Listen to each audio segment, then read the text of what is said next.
a matter of the state of Tennessee upon the relation of Marlene Iverson, County Attorney for Shelby County, Tennessee, plaintiff versus Wanda Halbert, defendant, CT 3270-24.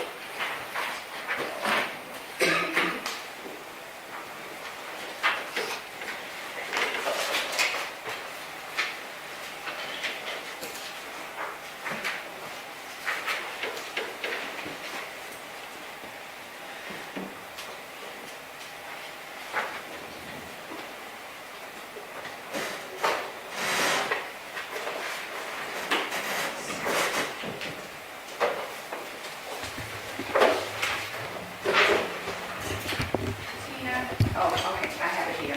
All right, and this petition was filed on August 2nd, 2024. I think for purposes of today, because we've had several pleadings and several settings, so I thought it might be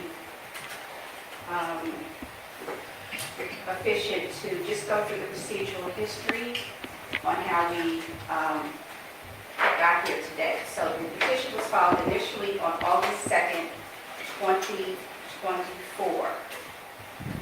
On August 23rd of 2024, the defendant Wanda Halbert filed a motion to dismiss for lack of subject matter jurisdiction. On the same day, she filed her memorandum in support of that motion. On September 6th of 2024, the plaintiff filed a request for an expedited hearing pursuant to Tennessee Code Annotated 847-116 to suspend Ms. Halbert of her duties until there could be a final hearing. And again, that was on September 6th, 2024. On September 6th of 2024, the plaintiff also filed a motion for default judgment against the defendant, alleging that she had not filed her answer within the 20-day time frame of being served. The plaintiff also filed a response to Ms. Halbert's motion to dismiss, and that was filed on the same day, September 6, 2024. And on September 11th, 5 days later, Ms. Halbert responded to the motion for summary judgment, asking the court to deny that. At that time, I believe the court had a status, gave Ms. Halbert an opportunity, I believe it was 3 or 5 days, to file her answer, and she complied with that request. Her answer was filed timely, and that was filed on September 16th of 2024.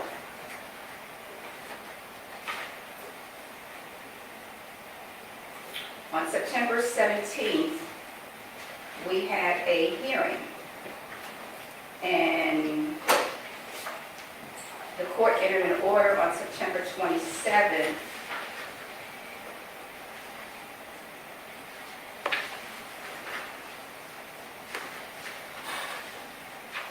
asking the parties to provide additional briefing because, again, the court took up the motion to dismiss for lack of subject matter jurisdiction, and it became clear to the court that there were some issues that the court needed briefing in order to analyze and resolve that motion.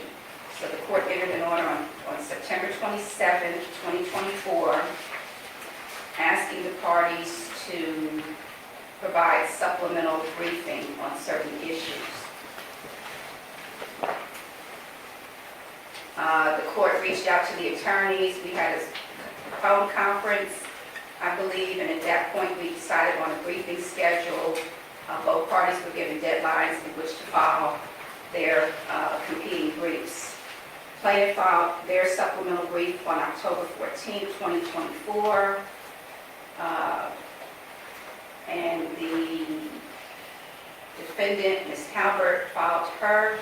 I think she had 10 additional days. So plaintiff files first, defendant gets 10 days.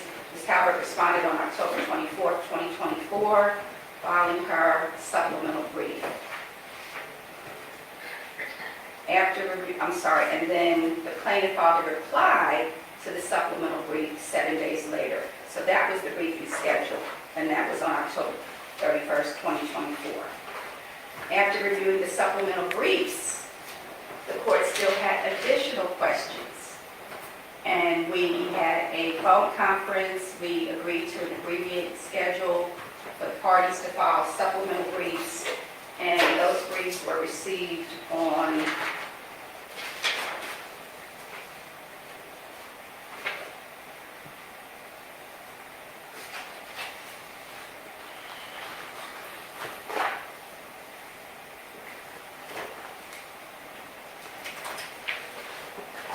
November 11th, petitioner's supplemental brief. And the supplemental brief, the second supplemental brief, had to do with questions concerning the conflict of interest or the potential issues surrounding conflict of interest that the county attorney may have. And then the first set of briefing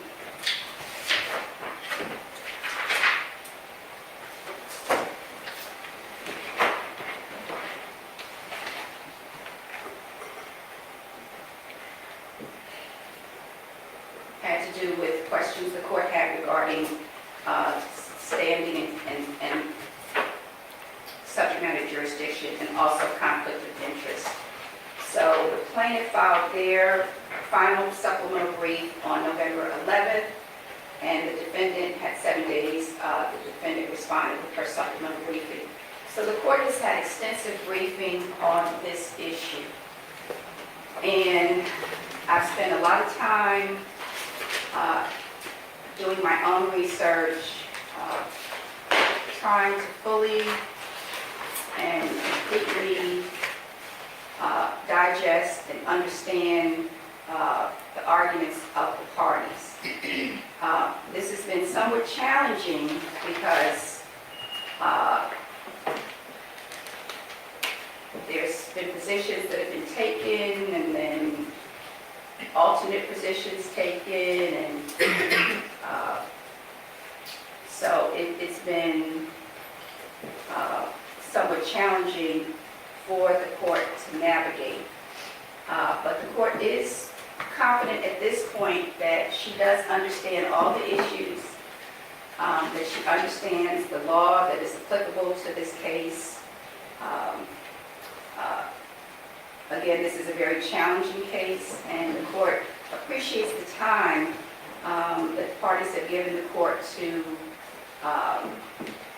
be in a posture to make a ruling on the motion to dismiss, and whether or not there should be a trial date set for a hearing either on a suspension request or on ultimately the ouster petition. So I appreciate the work. I think both sides have done an extraordinary job researching the issues, navigating them, representing their clients very, very, very diligently. But that's what we do. You know, we work very hard, and ultimately the most important thing is to reach the right result. And I do believe at this point that I have sufficient information and understanding about the case to be able to make a ruling that the court is very confident with.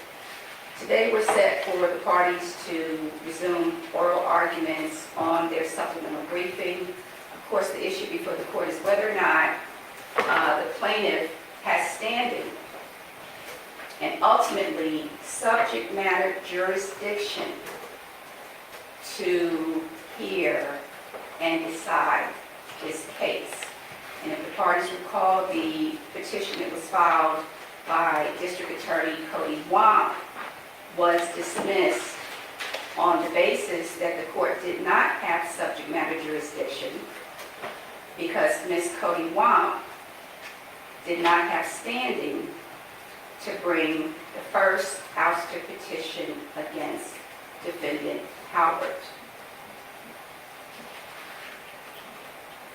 And the court relied on well-settled case law that when the legislature identifies the individuals who have standing to bring or to pursue a case, that standing is so closely intertwined with subject matter jurisdiction that the court does not have subject matter jurisdiction unless the party or the individual identified within the statute is bringing that case. And that was precisely the reason why the first case was dismissed, because it was clear, and we understand what was attempted to be done, because the district attorney had a conflict that he appointed Cody Wamp, or the court, the criminal court, through its order, appointed Cody Wamp under the pro tem district attorney statute. And that statute did not allow for the transfer of power under our ouster statute, which is a civil proceeding. It did not allow for that type of transfer. That the pro tem statute was only allowed for district attorneys to transfer cases in criminal proceedings. So Ms. Wamp, who was the district attorney out of Hamilton County, did not have standing because our ouster statutes are pretty clear. They say specifically who can bring an ouster petition. It's the Attorney General and the reporter, who is the Attorney General for the entire state. It is the district attorney in their respective jurisdiction. It is the county attorney within their respective jurisdiction. It is the city attorney within their respective jurisdiction. And then the statute also allows for members of the community to join as relators and request an investigation. And if one of those government officials determines that there is a basis to institute a ouster petition, then that petition can be brought on behalf of relators who are members of the community. And there are certain specifications and guidelines that deal with that. But those are the those are the individuals who have standing pursuant to statute to bring a ouster petition. It does not say anything about private attorneys. It doesn't say anything about assistant county attorneys, assistant city attorneys, deputy county attorneys, deputy attorney general. It specifically says who is authorized by statute to bring these proceedings. In this particular case, which has been filed as the state of Tennessee upon relation of Marlene Iverson, our respected county attorney for Shelby County, versus Wanda Halbert, our respected county clerk. Those are the two parties. And the court wants to emphasize, because it's important that we all understand what upon relation means. That's not a term that we see often. Sometimes we see it in cases involving children. But this court wanted to make sure that she understood what that means. So, what upon relation means within the context of a legal proceeding. It's the abbreviation,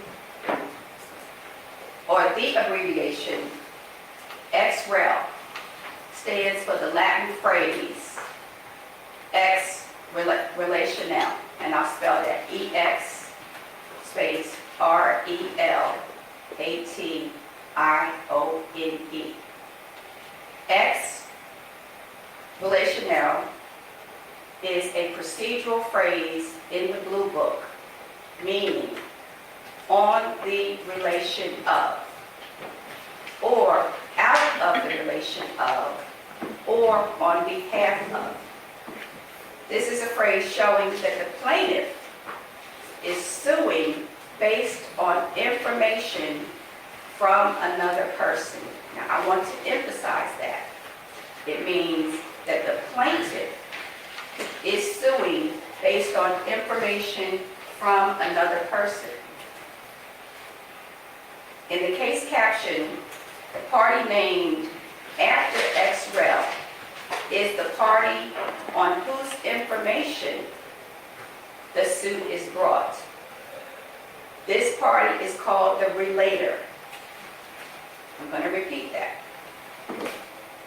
When you have a lawsuit and you have a case caption, this is the style, this is the caption, and it has the parties, who the parties are, who's the plaintiff, who's the defendant, and the docket number. It's also going to have the name of the court on the top. But in the case caption, the party named after the ex-rel is the party on whose information the suit is being brought. And that party is called the relator. Many government lawsuits based on, for example, whistleblower and ouster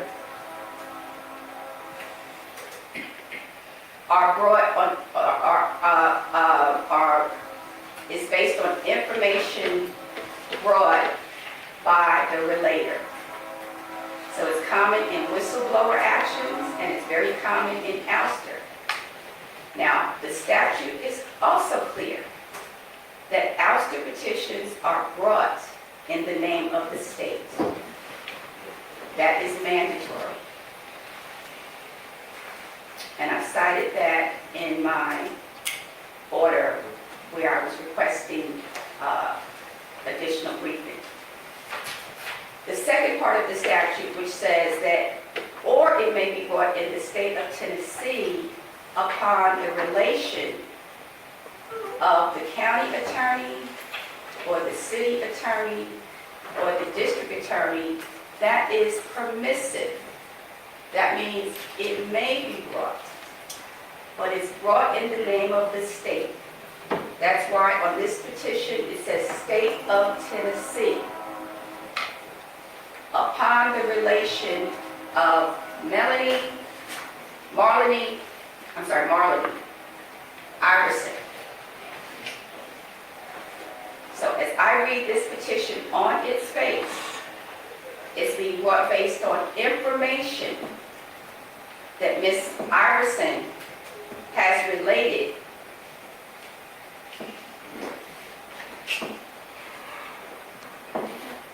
as a party in bringing this suit.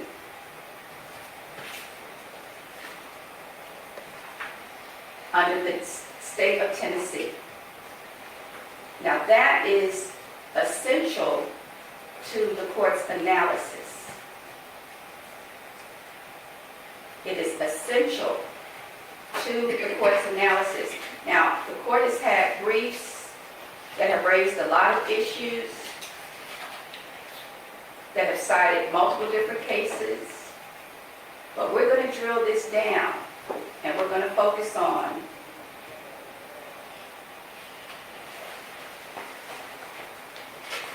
the factors in this case and the facts in this case that are relevant to whether or not Ms. Halbert's motion to dismiss should be granted for lack of standing, which is so closely intertwined with subject matter jurisdiction in this particular case, because the legislature has clearly spoken in terms of who can bring this case. And when the legislature speaks and says who can bring the case, that is the standing that is at issue. And if the proper party is not bringing the suit, then that does not convey or confer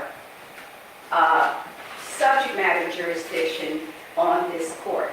And if the court does not have subject matter jurisdiction, then the court has no authority to hear a case.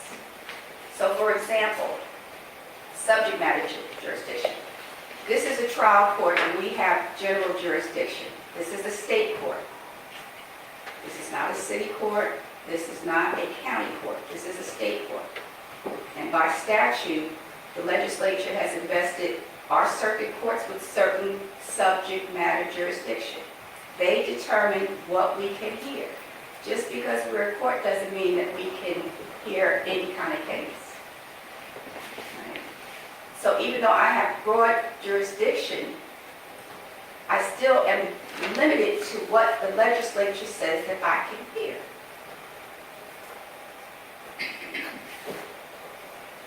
So that's, I want us to just really focus on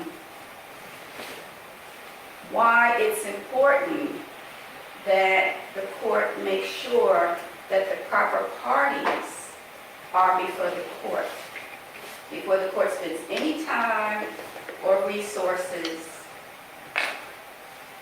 and hears a case that it does not have authority to hear.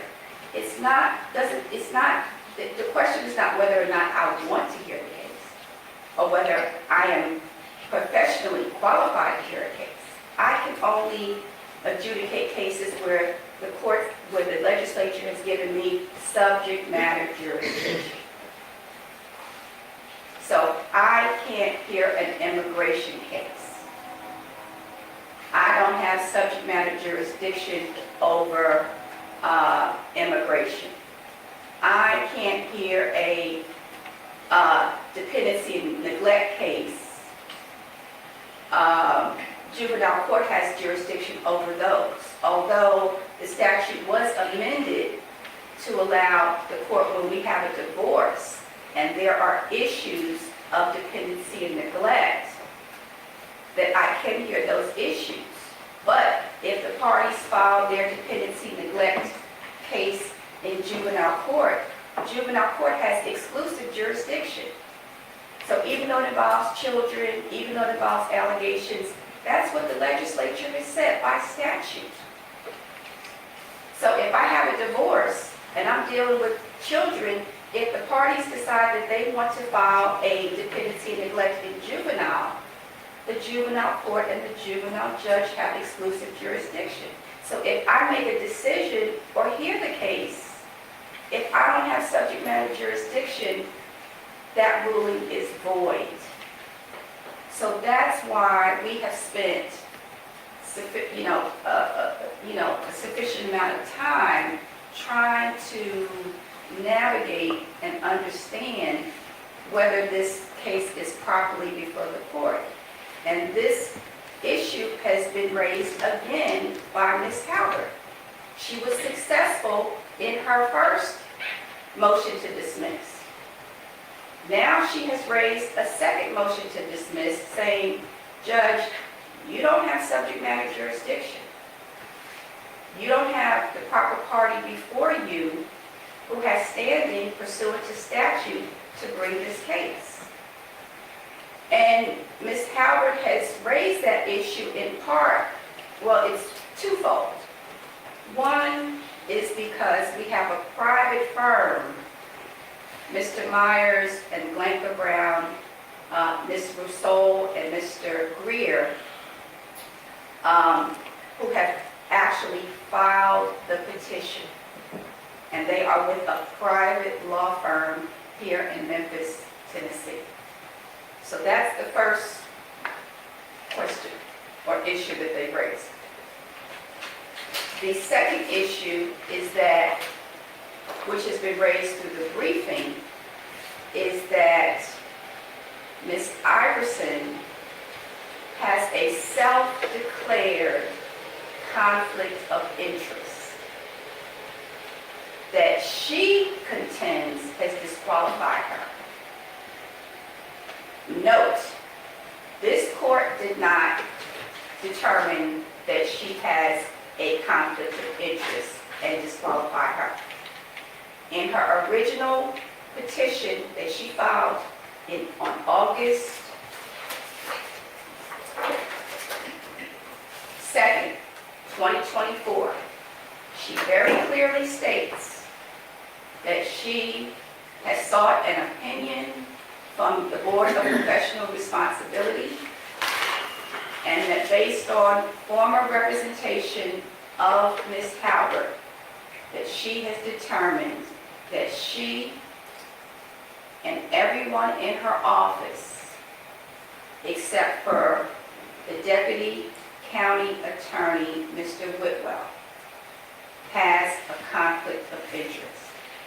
But not only does she have allege that she has a conflict of interest, she says that it disqualifies her from participating in this case. She has asserted to the court in a pleading that she is disqualified. She designated Mr. Whitwell, who was the only person in her office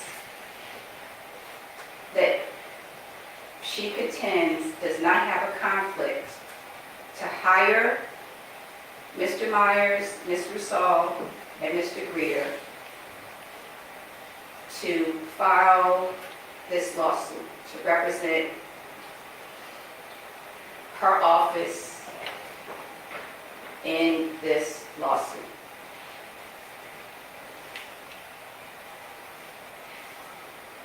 So that is the procedural posture of this case. And this court has had to fully explore what impact, if any, her conflict and disqualification has in this case, and reconcile that with our ouster statute that very clearly states who may bring the case. Keeping in mind that the case is brought in the name of the state of Tennessee upon the relation of Marlene Iverson. So by direct implication on the face of the pleadings say to the court that this ouster petition and the information contained in it, the allegations, the information, is being brought on the information and knowledge of Marlene Iverson. The statute also says that before a district attorney, a county attorney, or a city attorney can bring this type of case, which is very serious in nature, which has very serious consequences, when we are attempting to remove individuals who have been elected to hold their office. The statute requires that they investigate those allegations to determine whether or not there is a factual basis to proceed. And in fact, the first case that was brought by District Attorney Cody Wamp clearly stated that she conducted the investigation. And in fact, when Ms. Wamp was before the court,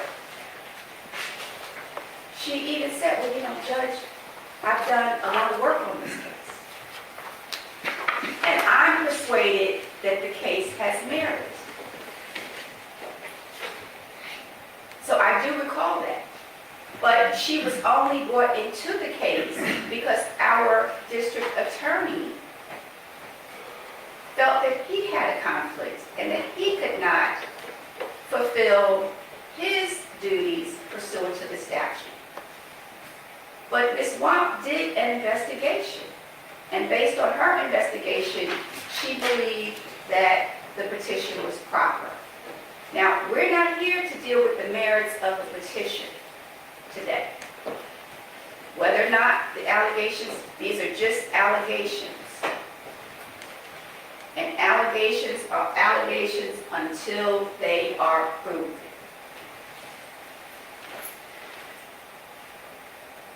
In the case that I have before me now, Ms. Iverson, or County Attorney Iverson, has said that she cannot participate. So how can she be a relator of information and knowledge that constitutes the basis for these very serious allegations? I'm going to ask that question again. If she is not able to participate because of her conflict of interest and her self-imposed disqualification,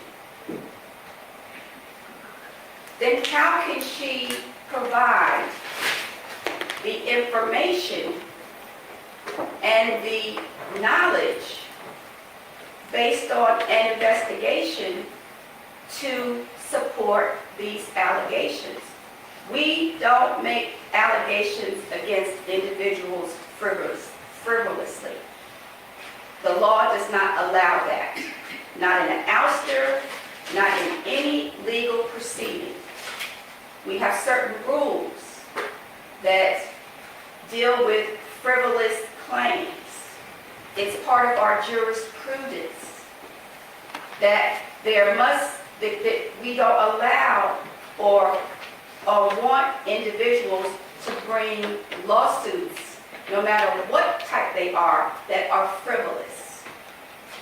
And when individuals bring frivolous lawsuits, there are rules that allow for them to be sanctioned because we want to discourage that.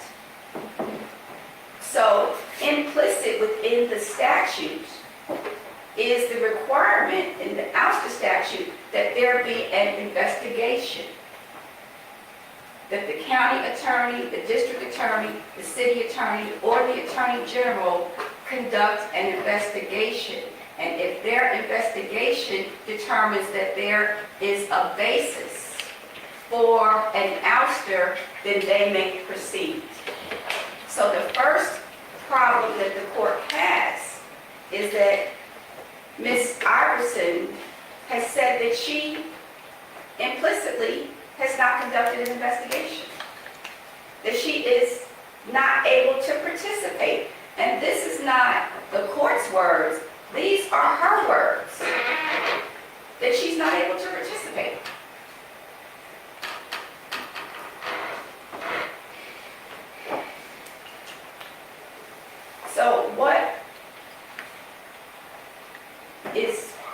So if she's not able to participate, then she is not able to provide the information and the factual basis for the allegations in the petition that are brought in the state of Tennessee's name. Secondly, and I'm going to hear the arguments from the attorneys, but the court is of the opinion that the county attorney does not have the authority to hire private counsel to bring this petition. And the reason that the court is of that opinion is twofold. First,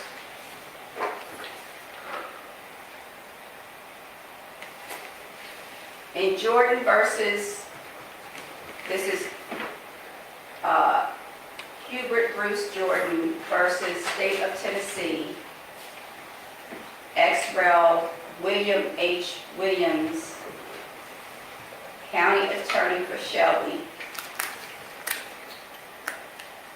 397 Southwest 2nd, 383, a 1965 Tennessee Supreme Court case. The court very clearly said that the county commission did not have the ability to hire private counsel to file their ouster petition. The county commission attempted to hire private counsel, and the court very clearly said that the county attorney has the jurisdiction, not the county commission. Now, in my initial order requesting briefing, I cited this case because that case did not address whether or not the county attorney could hire private counsel.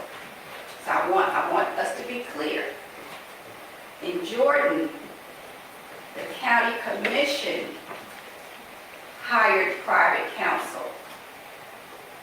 And the court said, no, you can't do that, because only the county attorney, not the county commission, has the right to bring an ouster petition. But that court did not address whether or not the county attorney can hire private counsel. So in this particular case, I rely in part on Jordan versus State, because we have the county attorney hiring Mr. Myers, Mr. Sewell, and Mr. Greer.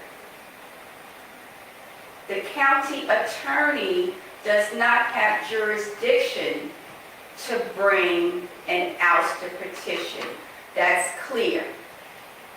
There is no one before the court that is going to argue with that. The county attorney does not have jurisdiction to bring the ouster petition. If the statute wanted to include county attorneys or lawyers in the county attorney's office or assistant city attorneys or assistant county attorneys, then the legislature would have said that. The legislature could have very clearly said county attorneys, assistant county attorneys, or their designated representative. City attorneys, assistant city attorneys, or their designated representative. So, analogous to Jordan versus State of Tennessee, ex-rel William H. Williams, who was the county attorney in 1965.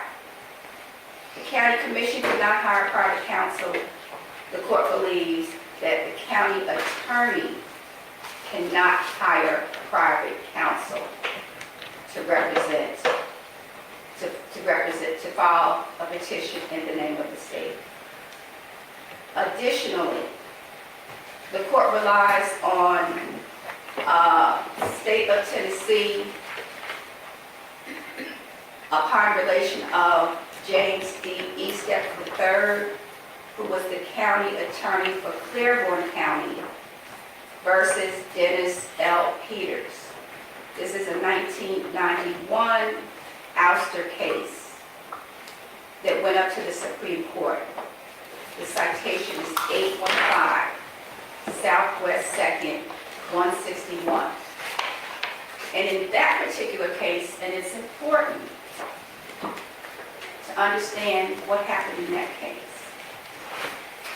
The defendant, Mr. Peters, was ousted, and he filed an appeal. And on appeal, he he raised the issue of whether or not Mr. Estep, who was the county attorney, was the proper party to bring the case against him because Mr. Estep had a conflict of interest. And the court reviewed that case, and the court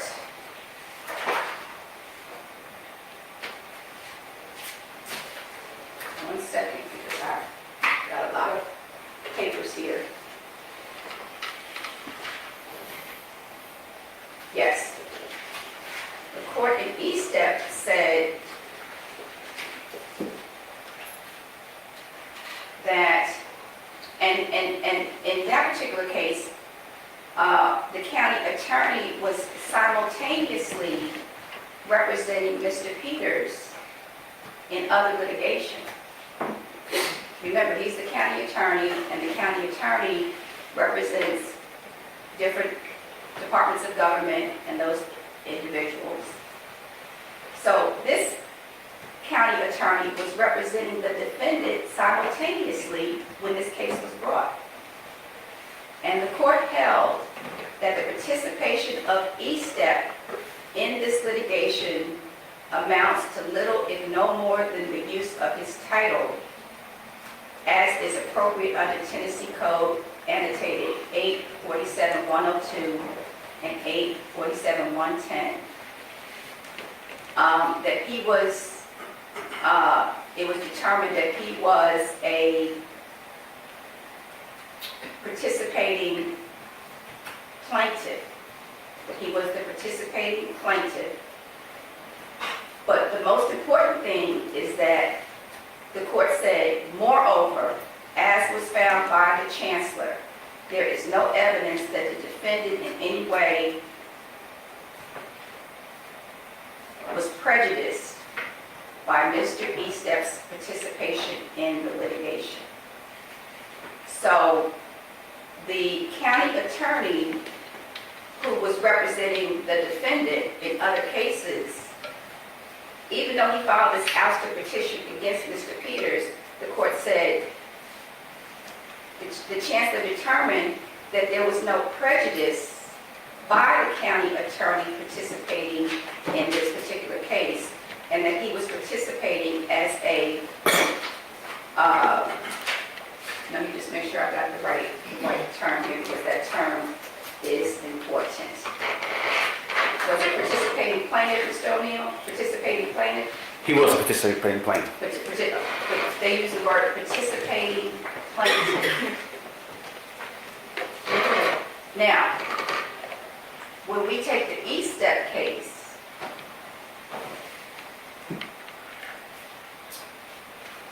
they dealt with the conflict of interest. But in our particular case, the county attorney has said that her conflict is such of the degree that she is disqualified. That's not the same situation we have in Estep, where his participation in the case was not going to be harmful to the defendant. The chancellor made that finding. County Attorney Iverson says, Judge, my conflict is such that I can't participate. Not only can I not participate, I can't even hire outside counsel. I'm going to transfer that authority to my deputy county attorney, Mr. Whitwell. So we see the problem with that. And that's why I emphasize that this is a self-imposed, self-determined conflict that she has based on her prior representation of Ms. Halbert.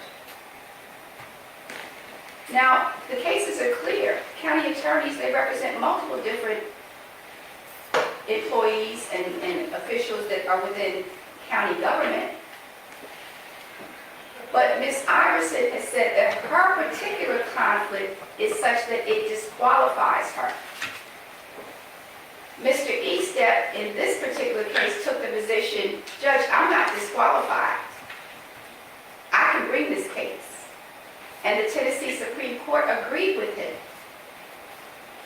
They said that his representation of the defendant in cases that were simultaneously going on at the same time was such that it was not going to prejudice the defendant, Mr. Peters.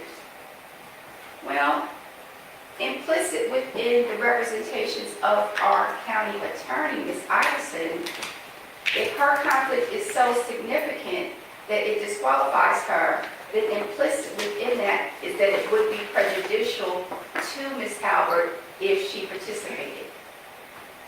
So she is not participating. If she is unable to participate, and again, she has not disclosed the potential facts of her conflict, only that it arose from a prior representation or involvement with Ms. Halbert. And I respect the fact that the county attorney has not disclosed it. Because as a lawyer, those are decisions that you have to make. So the court doesn't need any additional information about what specifically it is. It's sufficient that Ms. Iverson has represented that she has a conflict. So if she has a conflict, if she's not able to participate in the way that the court discusses in E-Step, which is a participating plaintiff, then how can we have a lawsuit filed in the state of Tennessee upon the relation of Marlene Iverson, county attorney? It doesn't make sense from any perspective.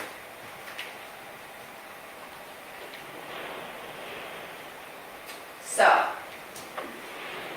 the other question that has been raised by the briefing is on what basis, well, let me just say this.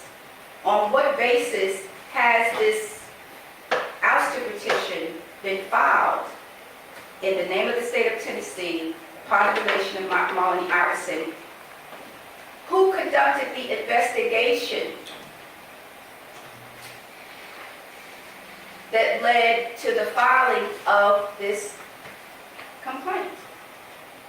The statute says that it is to be conducted by the county attorney, the district attorney, the city attorney, or the attorney general.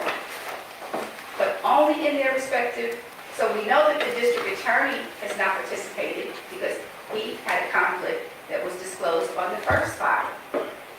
We know that Ms. Marlene Iverson contends or alleges in her petition that she's not able to participate. She attempts to transfer authority to her county attorney, her assistant county attorney, a deputy attorney, Mr. Whitwell, but there's no factual basis that he did any investigation. But more importantly, the statute doesn't say that he can conduct the investigation. The county attorney is responsible for her office.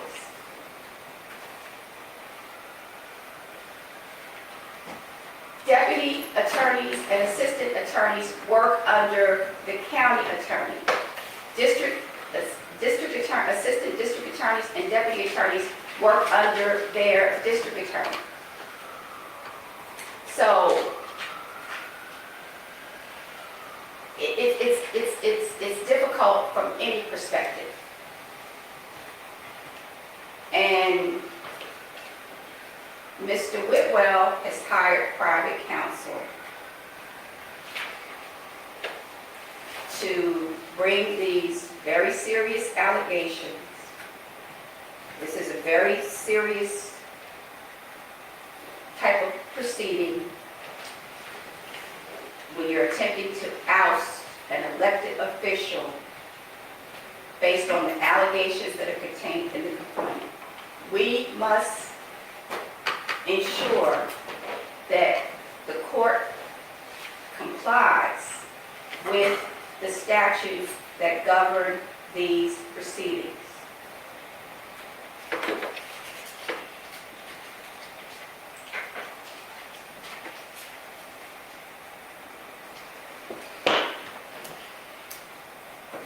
From the court's analysis, it appears, with all due respect, that this petition was brought upon the relation of Marlene Iverson, and that she is a straw person for this proceeding. And what I mean by straw person is that it's filed in her name, but that she is not a proper party because she could not provide the information or the knowledge to bring this particular case. So the lawsuit is filed and styled as State of Tennessee upon the relation of Marlene Iverson, but we know from the pleadings itself that she is not involved in this at all. So if the county attorney is not involved, that she has a conflict of interest, if she has not conducted an investigation, she has not hired Mr. Myers and his team. She has not done that. The county attorney does not have the assistant or deputy county attorney does not have jurisdiction to conduct an investigation in and of his own right. And that is very important.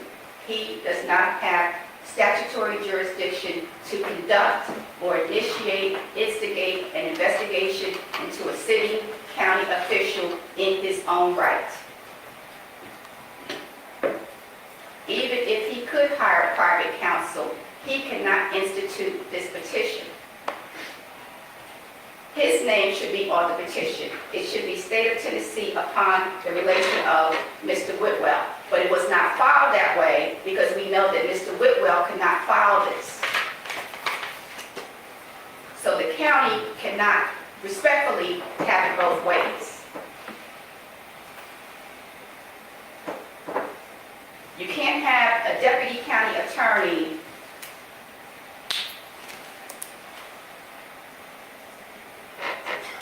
facilitating, instituting, instigating, hiring private lawyers to file an ouster petition, running the entire show. His name is not on the petition because we know that by statute he can't be on the petition. But that he has it filed, or the office has it filed in the name of the county attorney who can't participate in any way.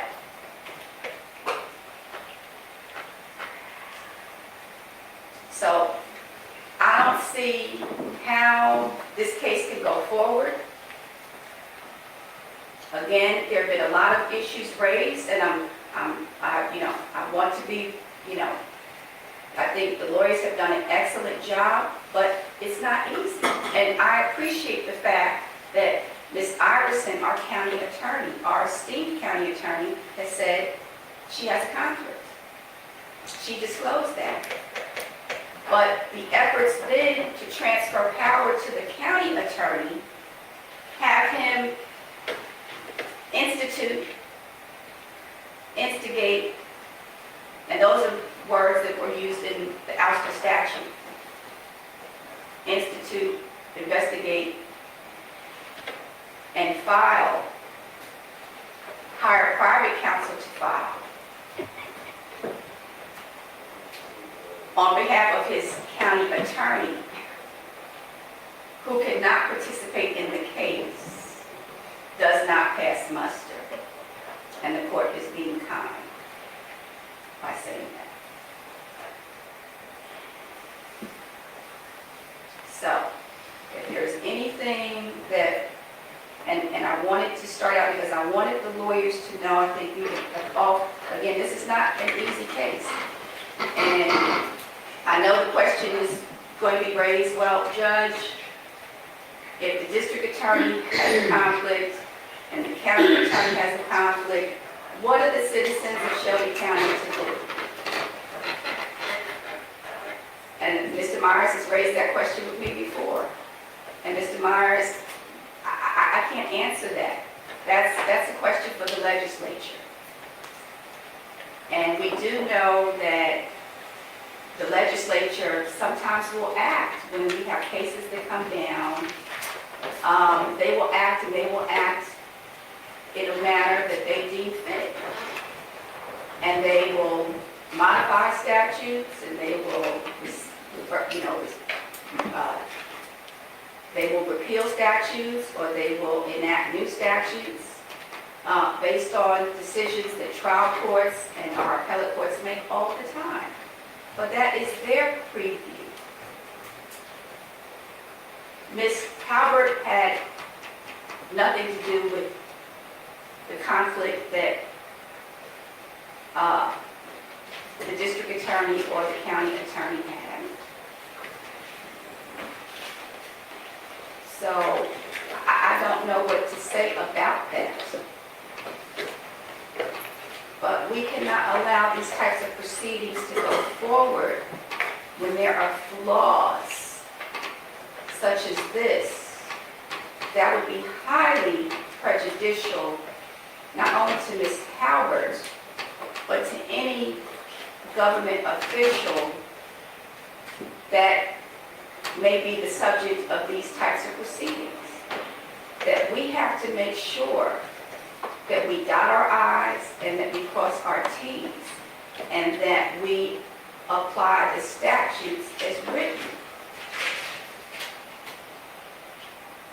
If Ms. Iverson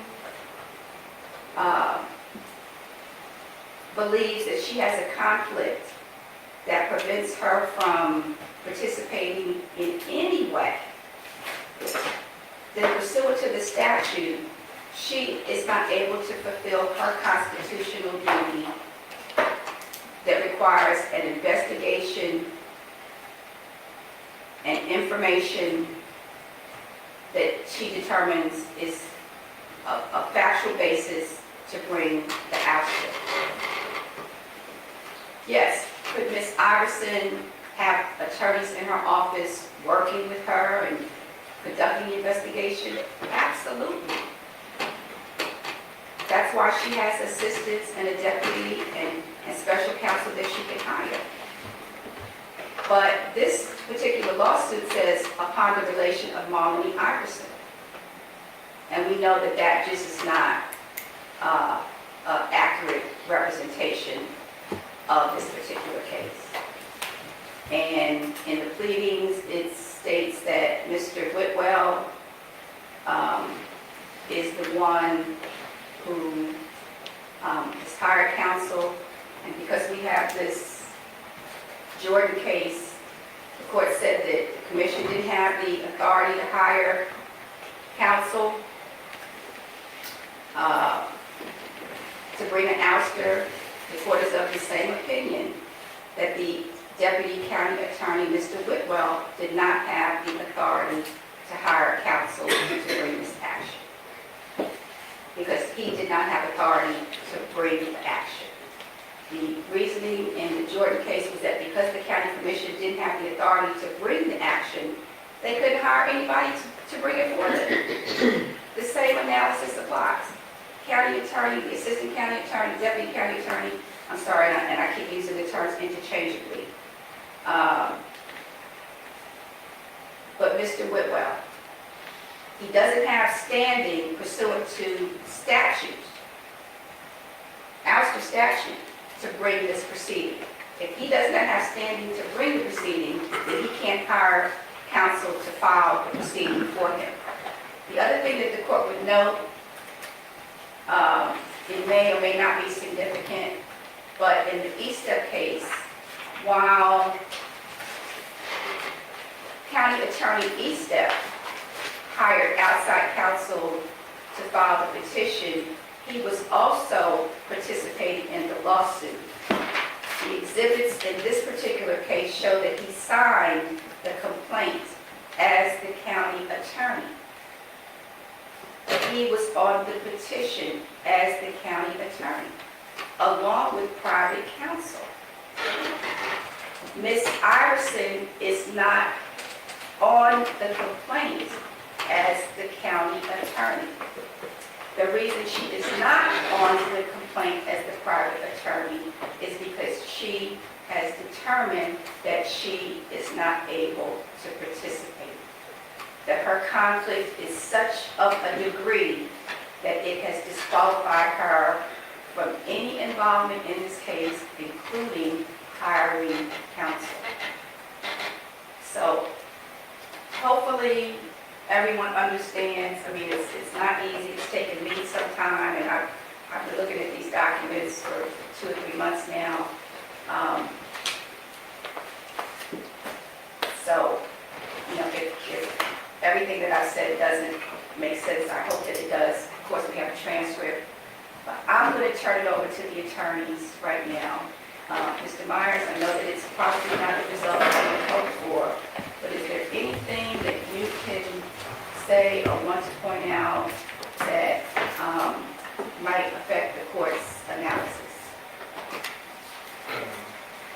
Thank you, Your Honor. And thank you, Your Honor, for that careful and thoughtful analysis. I know it's been a difficult thing, but from the state of Tennessee and Wanda Halbert's position, we think you're reading the cases and the statute too narrowly. And so I would propose the following. So with regard to the county attorney's investigation, I don't think the legislature had in mind that a county attorney would conduct the investigation his or herself.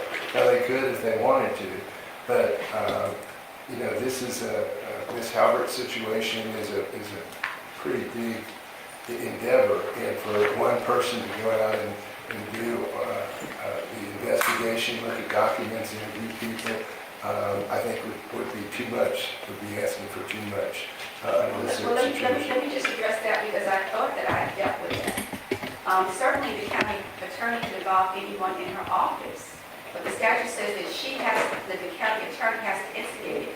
So the county attorney, if she has a conflict, how can she participate in any way? This is the key. She's already said that she can't participate. I think that's right, Your Honor. Okay. This started out, you know, with the county attorney. You know, we had in paragraph 7 of our complaint that she had received numerous complaints from elected officials and residents alleging neglect of duties by the defendant. That's how this all started. So she gets that. She realizes she has a duty to undertake. She also realizes that she has a conflict of interest. And here's where things split. Let me, and I don't mean to cut you off, but then why is she saying on here upon relation of Marlene Iverson? Because That's just factually not correct. She's not been able to convey any information or knowledge because she hasn't conducted her investigation. Or is it that she's saying I have a conflict and I'm not participating, but yet behind the scenes she is driving this litigation? You can't have it both ways. So she's not behind the scenes. Okay, and I didn't think that she was. But then how can it be upon the relation of Marlene Iverson? Because the courts have recognized that position, if you will, that participation can be nominal at best, as they did in the Eastgate case, or the Jordan case. I can't remember which one of that, but in any event, they recognized that the naming of the county attorney was nominal in that case. And so what you have though is we're maybe confusing, maybe not confusing, but you've got the representation issue is one thing, and she's determined that through the Board of Professional Responsibility and interaction that she has a conflict. But the representation, then she can't represent the county attorney office in this litigation. But that doesn't affect her ability to be a party. And she's just as a party, because she's still the lawyer, she's just a nominal party. She's done what she can in her office by screening out everybody but Lee Whitwell, and authorized me to act in her behalf. And again, I would suggest that the court's reading the the statute too narrowly. The county attorney, I believe, is really a reference to the position or the office of county attorney. Again, I don't think they meant the county attorney as the only person in that category that can act for the county. So again, I think we're reviewing this too narrowly. Well, I'm only going, and I understand what you're saying, but I'm going by what she played. She didn't say that I can't represent the county, and that's right. I understand the difference between representing as a lawyer. She said I can't participate. Well, right. And ESTEP was a participating plaintiff. Right, but remember, in ESTEP, you actually gave us this quote, no more than the use of the title. And that's what we're having to do here. It's unfortunately, because of the circumstances, we're having to use the title in order to proceed. But it's her office, under her authority or grant of authority, that is proceeding with the case. Right, but ESTEP has to take into account what comes behind ex-rel. And ESTEP did not address that, but what comes behind ex-rel, and I know you're correct in what the court said in ESTEP, but what the court did not address in ESTEP, and I'm not saying that this was an oversight, but perhaps it just wasn't significant to the court's analysis because they determined that he did not have a conflict that prevented him from bringing the lawsuit. But remember, when I first started out, I read to you what in relation means.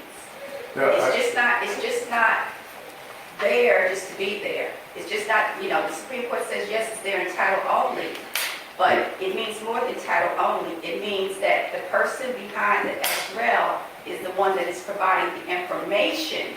Remember, because it's brought in the state of Tennessee. The state of Tennessee is not going to bring a case unless there's a basis to do so. And it's based on the relation, the information conveyed by the relator. So if Ms. Iverson and the relator is her, it's not her office. It's her. She's the county attorney. That's where I think you're reading it too narrowly. Well, then who is the relator in this case? The relator would be the county attorney's office. Well, see, they don't, we'll have to take that up at another time because the statute doesn't say that. They say the county attorney. They could say the county attorney's office or her assistants or designees. They say the county attorney. They say the city attorney. I would point out that in other places in the statute, they use the plural, county attorneys, city attorneys. So there's. We only have one city attorney. We have one county attorney. They are assistants. I understand it. I believe that's what why they have the plural there is to bring the assistants into the process. Well, I know the statute that you're referring to, and when they're using the word, it's county attorneys across the state, and not county attorneys within one office, but I'm familiar with that. So I also want to assure you and the public that I and my office did an investigation and met our Rule 11 obligations before we filed the petition. So any suggestion that there hasn't been an investigation, if Your Honor wants to say we're not the people that investigated it, that's fine. We can deal with that later, I guess. But we have investigated this. The allegations in the complaint are very serious. And I would suggest to the court that if we didn't think that they were true, we wouldn't have filed them. Again, I want to convey that we've done our duty on Rule 11 and not leave the public thinking that there's been no investigation, because there has been a thorough and ongoing investigation. So are you saying that Ms. Iverson participated in the investigation? No. No, and the statute says that she is to investigate. Now, you're arguing, well, her office can investigate, but if she can't participate in the investigation, then, and she has no decision-making in the investigation, she's not prosecuting plaintiff, because the cases use the word prosecuting plaintiff. She can't prosecute, that's what E-step was. The court said he was a prosecuting plaintiff, and that was one of the questions that I sent back to you. One of the questions that I sent back was, can we have a prosecuting plaintiff who has a conflict of interest participated? You can't have both ways. How can you be a prosecuting plaintiff, according to E-step, but you can't participate in the case? Well, Your Honor, In again, name only, I don't think the legislature intended for our county attorneys, city attorneys, and district attorneys to be on a pleading in name only. but And then other people get to make decisions about litigation such as this. They authorize the county attorney and the city attorney because they have a certain status within their organizational structure to oversee litigation. But they can't be absent from the litigation and then just have their offices doing whatever they decide to do and hiring whoever they decide to do. No, that's not what our legislature intended. Okay, we have a duly elected district attorney, we have a duly appointed city attorney, and we have a duly appointed county attorney. They are charged with the business of their office. I agree, and part of that business is to deal with this particular situation, and the way she dealt with it was to appoint her deputy. I mean, that's within her purview. There's nobody that's come around and says that she can't appoint her deputy. She could have, absent some kind of disqualification that we have here, she could have hired my firm to engage in the investigation, and she could have relied on our report about what the investigation was. She could have then hired us to prosecute the case. And the only difference that we're having here is that she has a conflict, and she is a very ethical lawyer and doesn't want to trip up on any kind of conflict and give Ms. Halbert the benefit of the doubt. So she uses the power of her office to say, Mr. Deputy, because I'm conflicted out, I give you the authority to act. And it's still the office's action. I think, again, we're too narrow and focused on people. Well, I'm not focused on people, I'm focused on what the statute says. And again, if the legislature intended for those duties to be delegated, and delegated in a way where the head individuals within their departments cannot participate, how does it well, I'm not even going to ask that question, but I'll tell you what, Your Honor, if you won't ask that question, I'll sit down. I won't ask that question. All right, Mr. O'Neill, anything that you want to say? What are you responding to Mr. Myers? He says the court is reading the statute too narrowly. Yeah, That the county attorney should be able to designate the authority within her office to other individuals to bring these types of proceedings.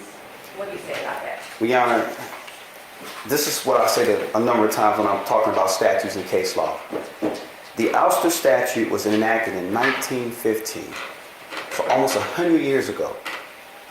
So in 100 years of bringing ouster cases, if the legislators didn't think that the language needed to be changed, then the language is the way they wanted it to be. They could have said, and you hit it on the head, if they wanted to be on parole relations of Lee Whitwell, they would have said that. If they would have wanted to be a provision in there for disqualifications, they would have said that. And you hit one of the things you hit on the head that was significantly that the ouster statute is so significant that when it happens, there can't be a conflict. Because it's so bad, we don't even look at conflicts. So they don't even talk about conflict of interest in the statute, because it doesn't matter. That's what I believe when the legislators looked at this, and what counsel has argued here, and that's the problem. Counsel is arguing, he's asking that this court rewrite the statute's plain language. I mean, if the plain language says X, and that's when we look at legislative statutes, the first thing we do is look at the language. And we say, is the language crystal clear? It says county attorneys, it says exactly what it says. Right, because it doesn't say or their respective Or their offices, or their respective offices, or designees. Absolutely. Because they have a special role, they have a certain status, they have a certain ability to make decisions for the good of the public. They are the ones that are charged with the good of the public. Right. The Shelby County attorney, the city attorney, the district attorney, not their assistants, Right. who are esteemed and work very hard. But we know who is designated by statute to represent the interests of the community, whether it's the city government, or the county government, or the state government. And the legislature has identified 4 individuals that can bring these types of cases.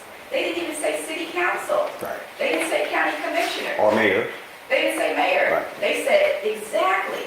Right. But then they gave the ability for community, for the citizens, to be able to come together, and I believe the statute says 10 or more, 10 or more.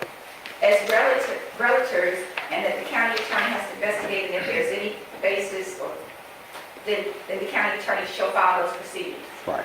So and like you said, it's 100 years, it's been well thought out. And I mean, I understand the issue when there's a conflict. Perhaps they may go back and decide to amend it, but perhaps they don't want to amend it because they don't want other people, other officials making these types of decisions over these types of proceedings. Maybe they don't want these roles delegated Right. to people within your office who have decision-making authority. We're talking about decision-making authority. We're not just talking about going out and investigating and interviewing witnesses. Of course, the assistant attorneys can do that. Right. Of course, they can meet with witnesses. Of course, they can gather information. But we're talking about decision-making authority. We're talking about prosecuting a case. And you know, I'm glad that you raised that point, because E-Step says the prosecuting plaintiff. Right. Right? E-Step he was the county attorney of Claiborne. He was the prosecuting attorney. Right.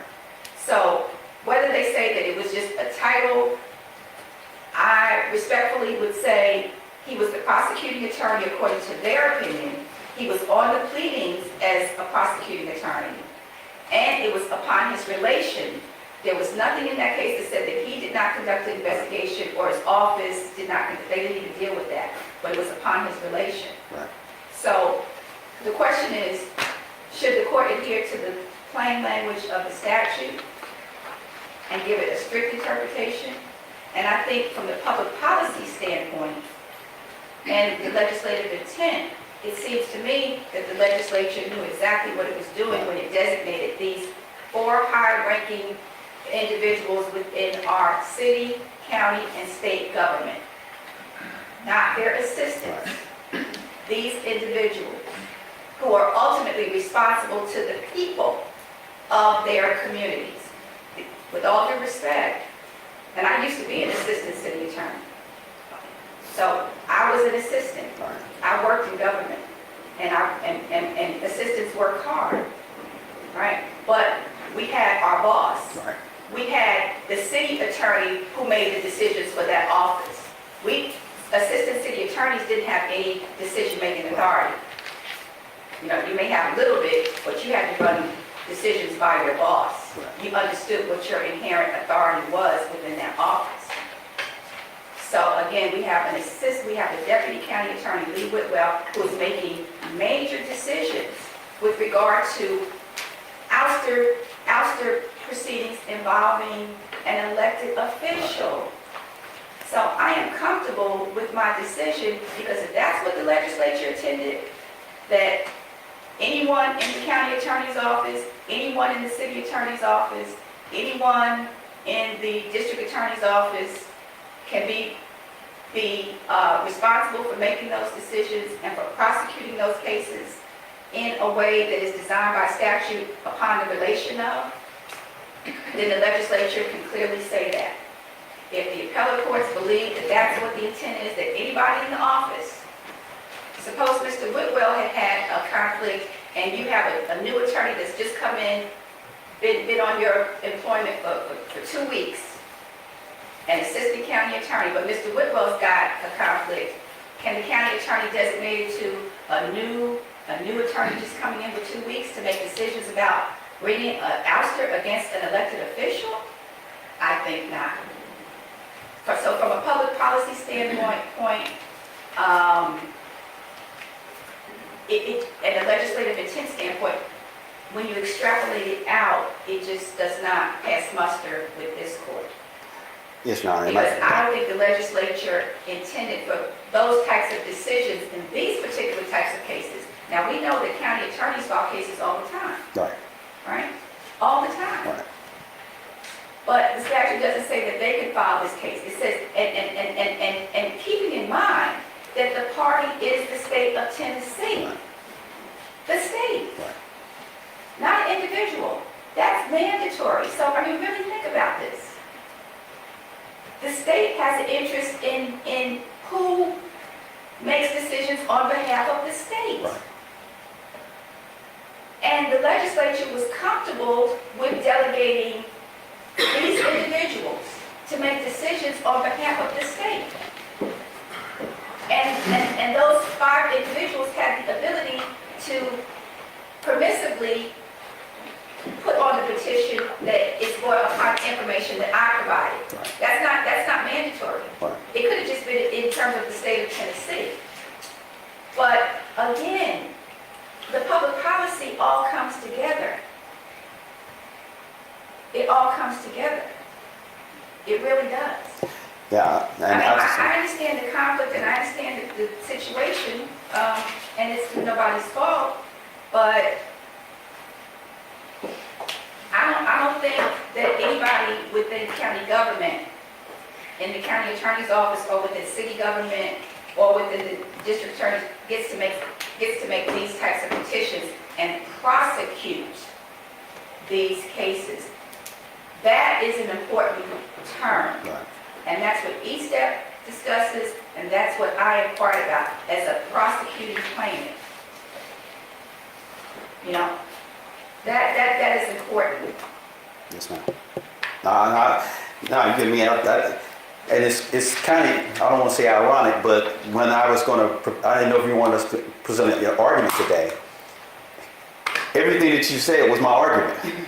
So, I mean, I don't have anything to add. Well, I mean, if there's something that you need to add to make the record, you or Mr. Myers, you go right ahead, because again, those were just my thoughts.